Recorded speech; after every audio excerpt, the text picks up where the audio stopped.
پر سید الورا کے نام سے کتاب تحریر کی ہے۔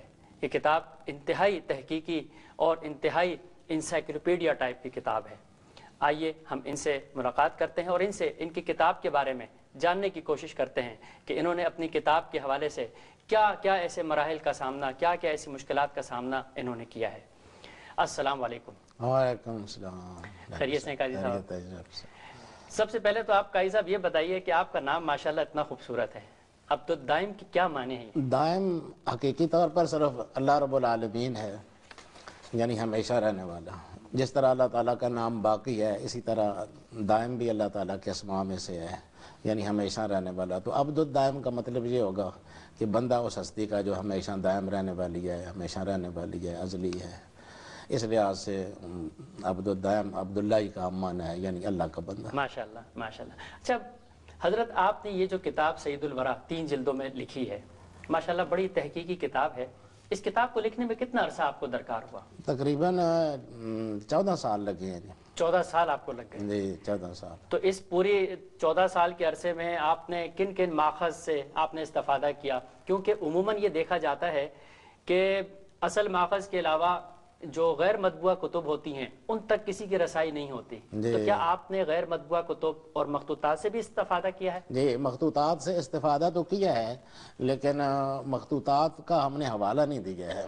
اس کی وجہ یہ ہوتی ہے کہ حوالہ اس چیز کا دیا جاتا ہے جو ہر آدمی کی رسائی میں ہو۔ مخطوطات ایسی چیز ہے کہ وہ کہیں ہوتی ہیں کہیں نہیں ہوتی ہیں، بلکہ بہت کم پائی جاتے ہیں مخطوطات۔ ہمارے ہاں مخطوطات کا ماشاءاللہ کافی بڑا ذخیرہ ہے۔ اچھا، آپ کے ہاں موجود ہے؟ جی ہاں، کافی بڑا ذخیرہ ہے مخطوطات کا، اور اس میں نایاب کتابیں ہیں۔ والد ماجد کو نایاب کتابیں جو کہ ابھی تک طبع نہ ہوئی ہوں ان کو جمع کرنے کا بہت شوق تھا۔ ان کے عقیدت مند تھے مولانا اسرائیل صاحب، ماہر السنہ شرقیہ تھے پشاور میں۔ انہوں نے ان کے لیے یہ ایک پوری کتاب لکھی تھی، معانی الاخبار، اس زمانے میں دستیاب نہیں تھی۔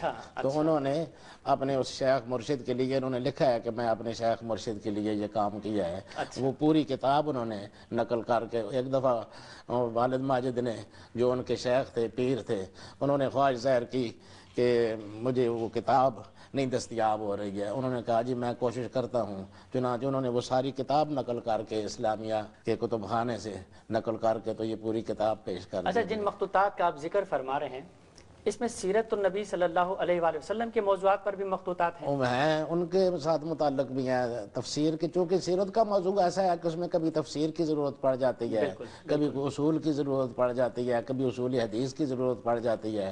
تو وہ متعدد موضوعات پر مشتمل یہاں پر ہمارے پاس ذخیرہ پایا جاتا ہے، تو اس سے ہم استفادہ تو کرتے رہے، لیکن حوالہ ان کا ہم نے نہیں دیا، یعنی اپنے طور پر اپنے علم کے اضافے کے لیے اس سے ہم نے استفادہ کیا، لیکن حوالہ اس لیے نہیں دیا کہ ہر آدمی کو دستیاب نہیں ہوتے ہیں۔ آپ نے ماشاءاللہ یہ کتاب لکھی، کتاب کے اس پورے 14 سال کے عرصے میں کہاں آپ کو دقت اور پریشانیوں کا سامنا کرنا پڑا؟ خصوصاً ان مواقع پر جہاں میرے نظریات دوسرے سیرت نگاروں سے مختلف تھے۔ اچھا، تو اس کے بارے میں کچھ وضاحت فرمائیں گے آپ؟ مثال کے طور پر یہ مسئلہ کہ حضور صلی اللہ علیہ وسلم پر جادو کیا گیا تھا، اچھا، میرا نظریہ اس کے ساتھ متفق نہیں تھا، ٹھیک ہے، اور اس سلسلے میں مجھے بہت زیادہ تحقیق کرنی پڑی۔ اس طرح اور بہت سی چیزیں ہیں، حضور صلی اللہ علیہ وسلم کا سایہ تھا یا نہیں تھا، حضور صلی اللہ علیہ وسلم نے کوئی چیز حرام کی تھی اپنے اوپر، لما تحرم ما احل اللہ لک، سورہ تحریم ہے قرآن شریف میں، اس میں آغاز اس پر ہوتا ہے کہ آپ کیوں حرام کرتے ہیں وہ چیز جو اللہ نے آپ کے لیے حلال کی ہے۔ عام طور پر اس کی تفسیروں میں یہ بتایا جاتا ہے کہ حضور صلی اللہ علیہ وسلم نے اپنے آپ پر شہد حرام کر لیا تھا، لیکن میری تحقیق کے مطابق یہ بات صحیح نہیں تھی۔ اس طرح اور بھی بہت سے مسائل ہیں۔ اس کے علاوہ اور کیا خصوصیات اور انفرادیت ہے اس کتاب کی؟ ایک تو یہ کہ ہم نے کوشش یہ کی ہے کہ تسلسل قائم رہے، اچھا، یعنی اس میں ایسا تسلسل قائم رہے کہ جو شخص اس کو شروع کرے، آغاز کرے، تو وہ پھر اس کو ختم کیے بغیر اس کو چین نہ آئے۔ اور بحمدللہ یہ چیز حاصل ہوئی ہے، اور یہ کیا اس لیے ہے ہم نے تاکہ ایک عام آدمی کے ذہن میں سیرت کا ایک خاکہ سا بن جائے۔ بالکل بالکل، اس لیے اپنی دلچسپی کی بنا پر وہ اس کو پڑھتا جائے، اور اس وجہ سے حضور صلی اللہ علیہ وسلم کی سیرت کے ساتھ اس کی وابستگی کسی نہ کسی شکل میں ہو جائے۔ تو اس حوالے سے لکھی تھی۔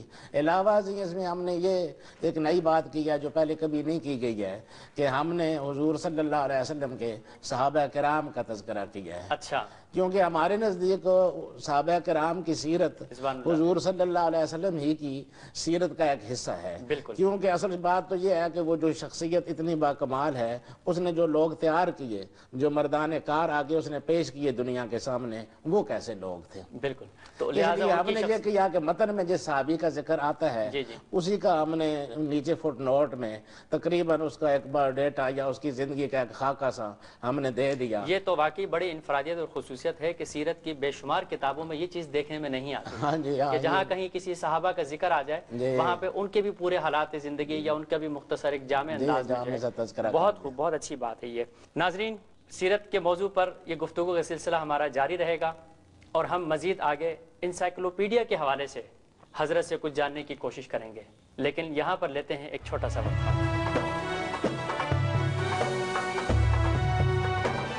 پاکستان اور دنیا بھر میں انسانیت کی خدمت اور متاثرین کی فوری مدد کے لیے عطیات دیں۔ یہ تمام خدمات آپ کے تعاون سے ہی ممکن ہیں۔ دکھی انسانیت کی خدمت کیجیے، بلکہ سیدھی فاؤنڈیشن کا ساتھ دیجیے۔ مزید معلومات کے لیے 718-639-0633۔